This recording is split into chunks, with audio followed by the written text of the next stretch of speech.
Road है, बिजली है, लाइन है, ये तो बत्ती शुरू है, से चलते आ रहा है। रेलवे तो शुरू से हम लोग यही समस्या ही रहे सर। 10 सालों में क्या नया देखा हजारीबाग के लिए? शिक्षा के मामले में भी का मुद्दा क्या होगा, क्योंकि आप वोट करने जाएंगे तो किस मुद्दे? हजारीबाग का हमको मुद्दा नहीं चाहिए, मुझे राष्ट्र का मुद्दा चाहिए। बेरोजगारी, महंगाई।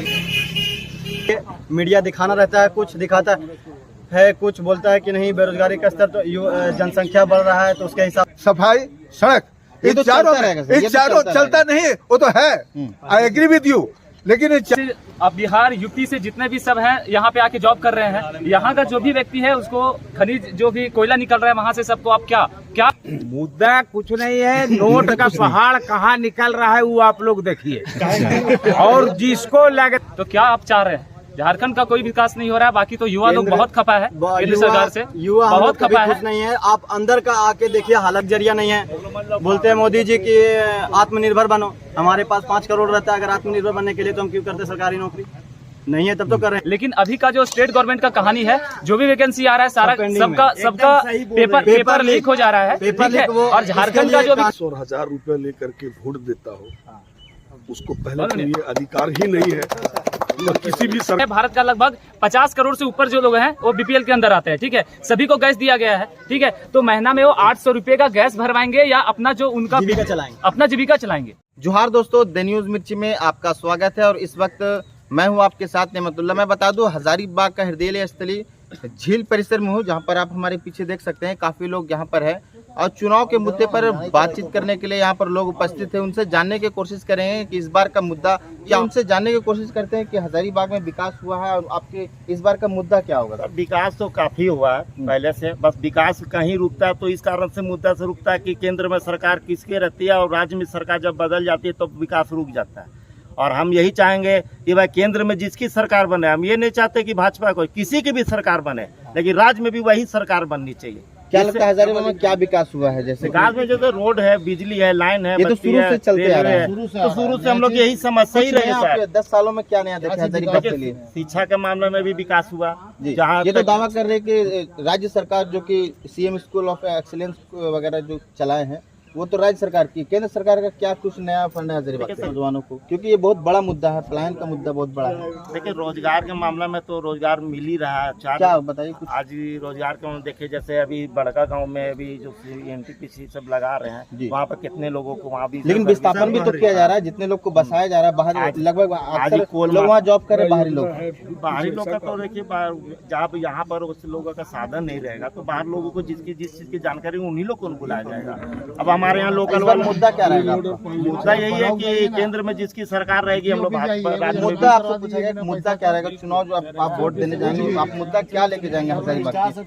क्या कुछ खास मुद्दा होगा? मुद्दा हम लोग के लिए यही रहेगा कि हजारीबाग में हम लोग जो चाह रहे हैं कि हजारीबाग का जो विकास जो कहीं रुका हुआ है उसको जो कमी है वो कमी को पूरा किया जाएगा। यही मुद्दा लेकर के हम लोग जाएंगे। नौजवान उनसे भी जाने की कोशिश करेंगे कि हजारीबाग का मुद्दा क्या होगा, क्योंकि आप वोट करने जाएंगे तो किस मुद्दे? हजारीबाग का हमको मुद्दा नहीं चाहिए, मुझे राष्ट्र का मुद्दा चाहिए। बेरोजगारी, महंगाई, 2 मुद्दा हमारे लिए सबसे बड़ी मुद्दा है। बेरोजगारी और महंगाई जी, बहुत बड़ी मुद्दा है। बिल्कुल, पहले की गवर्नमेंट सरकार में जो गवर्नमेंट वैकेंसीज आती थी 84,000 अगर आता था तो उसमें कम से कम 84,000 के घर में दिया जाता था ना रोजगार का। इस सरकार में क्या हुआ, उस 84,000 को आप खत्म करके ला दिए 4,000 पे, वो 80,000 कहाँ गया? और युवा बेरोजगार हुआ। बेरोजगारी का स्तर देखिए, मीडिया दिखाना रहता है, कुछ दिखाता है, कुछ बोलता है कि नहीं बेरोजगारी का स्तर तो जनसंख्या बढ़ रहा है तो उसके हिसाब से बेरोजगारी भी रहेगा। सरकार के लिए अधिकतर काम रहता है, वो बोलते हैं कि हम ये चीज़ को इम्पॉसिबल को पॉसिबल करके दिखाएंगे, तो बेरोजगारी को भी इम्पॉसिबल चीज़ को पॉसिबल करके दिखाने का उनको एक मुद्दा रहना चाहिए। महंगाई का मुद्दा, अंकल बताया अभी कि पहले गैस लेने के लिए लाइन में लगा रहना पड़ता था। जहाँ पैसा बढ़िया दीजिएगा ना हॉस्पिटल में, वहाँ ऑपरेशन बढ़िया होता है। ठीक है अंकल, तो ये भी बात है। और हमारे लिए सबसे बड़ी मुद्दा है, बोलते हैं 70 साल में क्या काम हुआ। बना हुआ घर अगर पापा देते हैं तो बेटा लोग उसमें टाइल्स लगाता है, तो वही अगर 70 साल में लोग घर बना के दिए तो ये लोग का काम है बस लिपापोती करना, टाइल्स लगा रहा है, उसके अलावा कुछ नहीं। हमको तो नहीं लगता है कि काम हुआ है। क्या लगता है कि विकास वैसा नहीं हुआ जो होना चाहिए? विकास हर जैसे भी बताया सबने कि सरकार आती है, सबका काम होता है विकास करना, लेकिन विकास के नाम पे इनका IMF से कर्ज लिया गया था लगभग 70 साल में 50 लाख करोड़, 10 साल में इन्होंने लिया 150 लाख करोड़। अभी हमारा देश का कर्ज हो गया है। तो अगर उसके उस हिसाब से उस समय भी विकास हो रहा था। धीरे धीरे विकास का गति रफ्तार होता है, वो नहीं बोलते विकास नहीं, वो हर सरकार में विकास होता है, सबका अपना अपना कार्य क्षेत्र में कार्य करने का तरीका है। विकास का दो पहलू है, विकास के साथ विनाश भी होता है। हाँ, लेकिन यही है, झारखंड का बस विनाश ही हो रहा है। यहाँ विकास झारखंड का नहीं हो रहा है। यहाँ पे यहाँ का जो भी खनिज पेपर है, लीक हमारा ठीक है, का सबसे बड़ा मुद्दा है। बिहार से, अब बिहार यूपी से जितने भी सब हैं यहाँ पे आके जॉब कर रहे हैं, यहाँ का जो भी व्यक्ति है उसको खनिज जो भी कोयला निकल रहा है वहाँ से सबको आप क्या पैसा दे रहे हैं? बिना एक कम राशि दे करके सबको आप यहाँ से पलायन करवा दे रहे हैं, बाहर भेज दे रहे हैं। वहाँ पे जॉब कोई और कर रहा है, यहाँ से सारा खनिज को आप बाहर ले जा रहे हैं। यहाँ पे आप उसका जो वेस्ट मटेरियल है उसको आप यहाँ पे डंप कर रहे हैं। तो क्या आप चाह रहे हैं? झारखंड का कोई विकास नहीं हो रहा है। बाकी तो युवा लोग बहुत खपा है केंद्र सरकार से, युवा बहुत खपा है। कुछ नहीं है। आप अंदर का आके देखिए हालत क्या है। लड़का दिन रात भर लाइब्रेरी में पढ़ता है। ऐसा नहीं है सब बोलता है कि रोजगार तुम क्यों मांगते, सरकारी नौकरी नहीं। लोग कहते हैं ना कि सरकारी नौकरी ही रोजगार का एक जरिया नहीं है। बोलते हैं मोदी जी कि आत्मनिर्भर बनो। हमारे पास 5 करोड़ रहता है, अगर आत्मनिर्भर बनने के लिए तो हम क्यों करते सरकारी नौकरी? नहीं है तब तो कर रहे हैं, और हमारा संवैधानिक हक है। और पढ़ रहे हैं तो हमारा नौकरी लेना संवैधानिक हक है। अगर बच्चा लोग अगर सरकारी पद है तो उस पर अगर लाखों युवा हैं एग्जाम का तैयारी कर रहे हैं सरकारी नौकरी लेने के कारण, सबको नौकरी दिलाना पॉसिबल नहीं है। जितना है उतना पॉसिबल है। पहले 80,000 पॉसिबल अगर रहता था, वैकेंसी आती थी, वो वैकेंसी आप 4,000 में कर दिए, तो वो पॉसिबल खत्म हो गया आपके लिए। प्राइवेटाइजेशन की ओर ज़्यादा जा रहा है। और झारखंड का यही कहानी है कि यहाँ पे जो स्टेट गवर्नमेंट है वो केंद्र से भी बहुत ज़्यादा इसका बुरा हाल है। सारे चोर भरे हुए हैं यहाँ पे, जो स्टेट गवर्नमेंट है सारे चोर भरे हुए हैं। पहले स्टेट गवर्नमेंट में था कि कम से कम साल में 2,000, 4,000, 5,000 वैकेंसी भी आता था, ठीक है। लेकिन अभी का जो स्टेट गवर्नमेंट का कहानी है, जो भी वैकेंसी आ रहा है सारा सबका पेपर लीक हो जा रहा है, ठीक है। और झारखंड का जो भी कहानी है पूरा का पूरा 4 साल हो चुका है। 4 साल में 1,000 वैकेंसी भी अभी तक जो यहाँ की राज्य सरकार जो है वो क्लियर नहीं कर पाई। यहाँ की बस जो भी है गवर्नमेंट चोर है, और बाकी जेल में तो भुगत ही रहे हैं और सब जाएंगे फिर। यानी कि नौजवानों का मुद्दा काफी खास है। क्या कुछ कहेंगे सर? क्या किस मुद्दे को लेकर आप चुनाव? जिस मुल्क में वोटर 500 और 1,000 रुपए लेकर के वोट देता हो, उसको पहले तो ये अधिकार ही नहीं है कि किसी भी सरकार पर कोई आरोप लगा। अभी चंद दिनों बाद वोट का दिन आ रहा है। आप देखिए प्रत्याशियों के पीछे लोग लगे हुए, मुझे 1,000 दो, मुझे 2,000 दो, मैं बूथ मैनेजमेंट करूंगा, मैं वो करूंगा।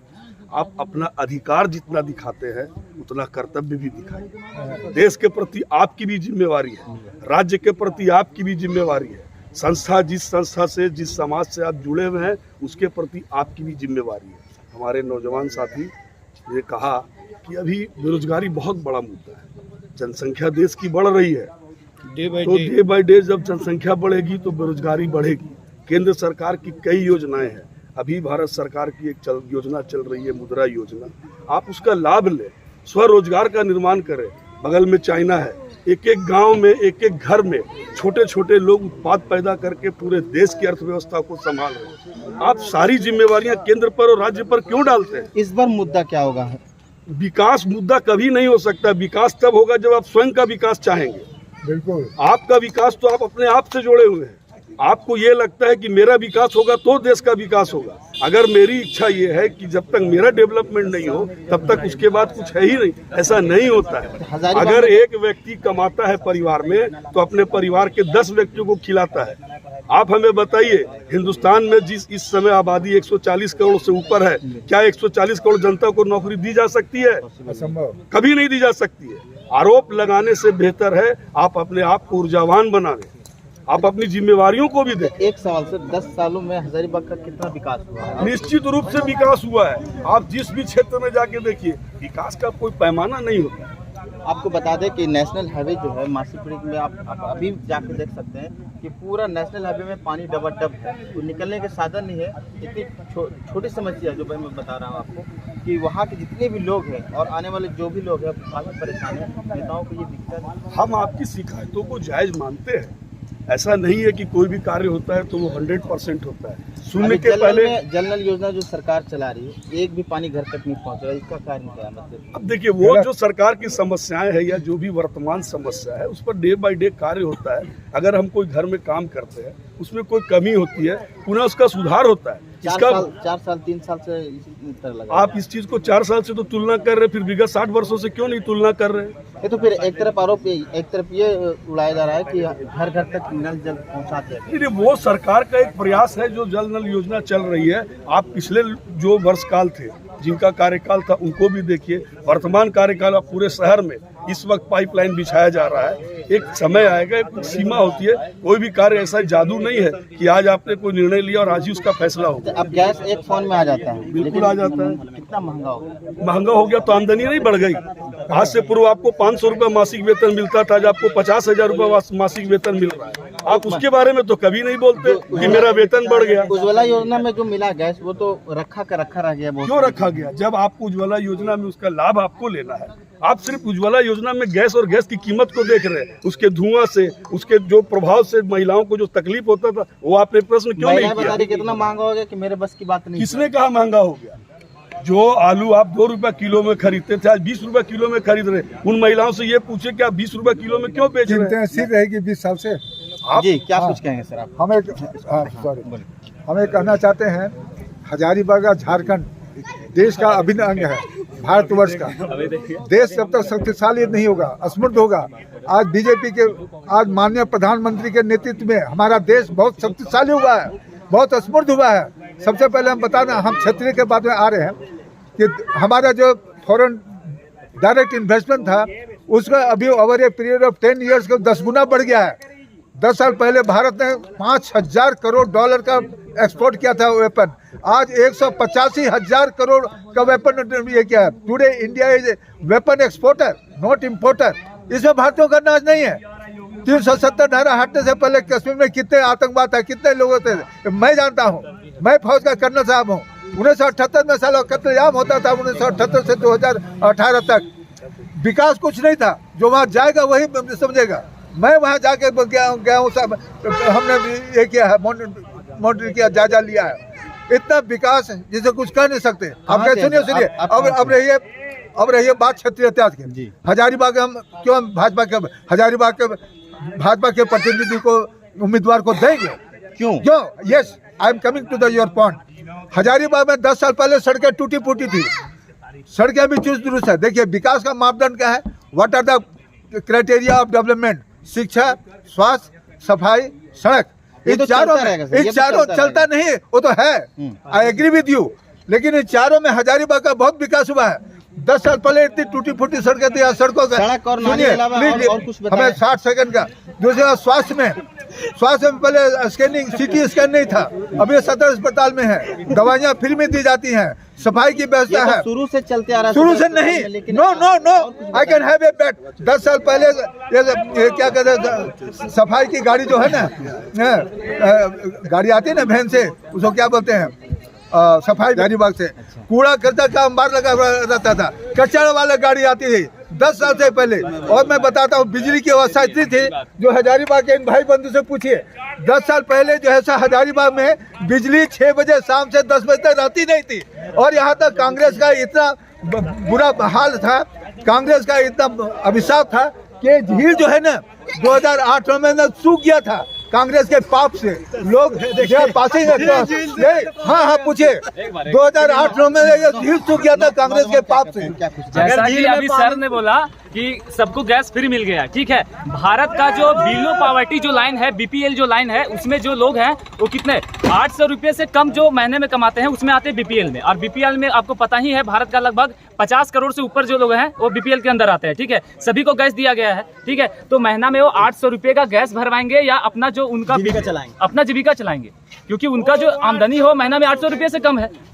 अंकल ने बोला कि झील कांग्रेस के सरकार में झील के कांग्रेस के पाप से झील सूख गया था। बारिश नहीं होगा तो उसका जिम्मेदार कांग्रेस। अगर आदमी चलते चलते बेहोश हो गया मौसम के मार से तो उसका भी जिम्मेदार कांग्रेस। ऐसा कुछ नहीं है, हर चीज में कांग्रेस को जिम्मेदार नहीं ठहराया जा सकता है। सीधा सीधी हमारा कहना है, सरकार जो भी चलाते हैं, सरकार और प्रशासनिक अधिकारी, हमारे नज़र से जितने भी सरकारें आती हैं वो अभी केवल भ्रष्टाचार में लिप्त है। आप देखिए ट्रांसफर और पोस्टिंग जिस समय प्रशासनिक अधिकारी का होता है, वो लोग बोलते हैं कि हम लोग इतना पैसा दे के आए हैं और जनता से हम लोग इतना पैसा कमाएंगे। तो सबसे बड़ी समस्या यहाँ पे भ्रष्टाचार की। सरकारें जिस समय टिकट का चुनाव का समय आता है, उस समय टिकट देने के लिए जो प्रत्याशी होते हैं वो करोड़ों रुपए खर्च करते हैं। उनका एक ही कहना है कि मैं करोड़ खर्च करूंगा और कमाऊंगा 10 करोड़ और अगले इलेक्शन के लिए भी मैं 50 करोड़ खर्च करूंगा। क्या नाम है सर आपका? मेरा नाम दिशांत कुमार है। मैं हजारीबाग कालीबाड़ी रोड और मैं प्रथम सांसद ज्ञानी राम का पोता हूँ, हजारीबाग सांसद। क्या मुद्दा रहेगा इस बार आपका? मुद्दा कुछ नहीं है, नोट का पहाड़ कहाँ निकल रहा है वो आप लोग देखिए। और जिसको लगता है कि ये सरकार हम प्याज का दाम क्यों बढ़ गया, गैस का दाम क्यों बढ़ गया और ये विकास क्यों नहीं, पहला मुद्दा है राष्ट्रवाद। राष्ट्र अगर सुरक्षित रहेगा, विकास अपने आप होते रहेगा। हम अफगानिस्तान नहीं बनने देंगे। जय श्री राम। इस बार का चुनाव काफी अहम होगा क्योंकि तीनों वर्गों का अलग अलग मुद्दा होगा और देखना दिलचस्प ये होगा कि 4 तारीख के जो नतीजे आएंगे वो काफी दिलचस्प होगा और कौन सी पार्टियां इस बार जीती है और किनकी सरकार बनती है देखना 4 तारीख को होगा। चैनल के साथ बने रहें और देखते रहें द न्यूज़ मिर्ची।